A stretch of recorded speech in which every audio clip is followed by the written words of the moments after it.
नमस्कार। मैं ज्योतिषाचार्य अनिल कुमार शर्मा परमपिता परमेश्वर की कृपा से आज आपको अवगत कराऊंगा कि कर्म बड़ा है या भाग्य। दोस्तों, इस संसार में बहुत से ऐसे लोग हैं जो कर्म को प्रधान मानते हैं। गीता में भी कहा है कर्मण्येवाधिकारस्ते। लेकिन कुछ लोग ऐसे हैं जो भाग्य को प्रधान मानते हैं, ज्योतिषियों के पास जाते हैं, अपना भाग्य दिखा के आते हैं। अब ये भाग्य किस तरीके से तेज गति से चले, ऐसा फिर उनसे सलाह लेते। तो इसी प्रकार से कर्म बड़ा है या भाग्य, इसके ऊपर मैं आपको एक कहानी सुनाऊंगा। एक बार तो दोस्त थे, दोनों ही दोस्त घनिष्ठ थे, आपस में उनकी मित्रता थी।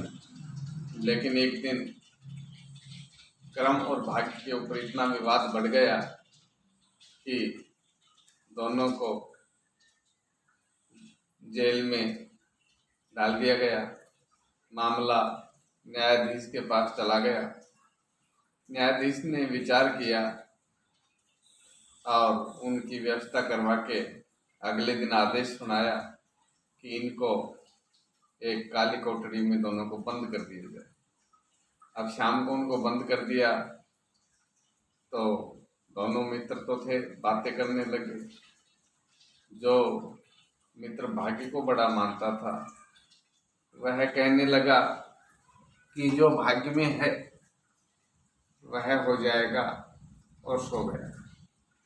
कर्म को बड़ा मानता था, उछला कूदा, इधर ढूंढा उधर ढूंढा, तो उसको एक दिया सलाई हाथ लग गई और उसने उसको जलाया तो पता चला कि एक लालटेन भी है, खूंटी की टंगी है। तो उसको जलाया तो कमरे में प्रकाश हो गया।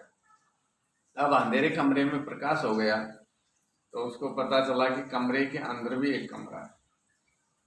अब जब कमरे के अंदर कमरा खोला तो उसमें एक पानी का बड़ा कलश, एक बड़ा मोटा चूर्ण का लड्डू और 2 पान, 2 पुस्तक, 2 चारपाई, इस प्रकार की व्यवस्थाएं उसमें थी।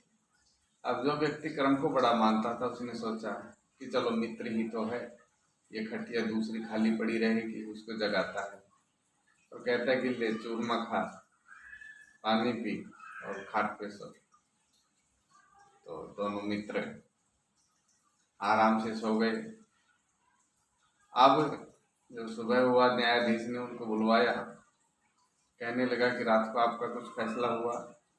तो जो कर्म को बड़ा मानता था उछल के कहने लगा कि हाँ साहब जी, हमारा फैसला रात को हो गया।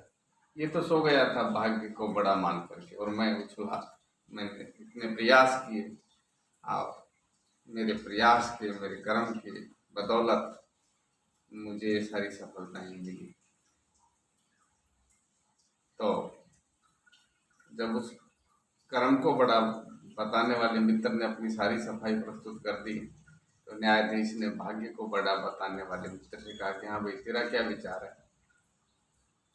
तो उस भाग्यवादी ने कहा कि साहब देखिए, इसको जितनी सुविधाएं रात को मिली वो सारी सुविधाएं मुझे भी मिली, और इसने जब लड्डू मुझे आधा दिया तोड़ करके तो मेरी तरफ ये सोने का सिक्का इस लड्डू में रखा हुआ था, वो मेरी तरफ आ गया। देखिए, जेब से निकालता है और सोने का सिक्का दिखाता है। तो साहब के द्वारा रखा हुआ सिक्का था, सारी व्यवस्थाएं थी। तो साहब ने फैसला सुनाया कि कर्म के बिना भाग्य और भाग्य के बिना कर्म काम नहीं करते। ये दोनों एक रथ के 2 पहिए। रथ तभी चलेगा जब दोनों पहिए ठीक होंगे। तो दोस्तों, न्यायाधीश ने फैसला सुनाया कि कर्म और भाग्य दोनों साथ साथ काम करते हैं, इसलिए कर्म करते रहिए और अपने भाग्य में 4 चांद लगाने के लिए आप अपना भाग्य जन्म पत्रिका हमें दिखा सकते हैं। उसके विश्लेषण करके हम आपको बताएंगे कि आपका भाग्य किस प्रकार से दौड़ेगा। दोस्तों, कहानी पसंद आई है तो लाइक करें, सब्सक्राइब करें, दोस्तों को शेयर करें। मेरे कॉन्टैक्ट नंबर है 9414 8284 09। धन्यवाद।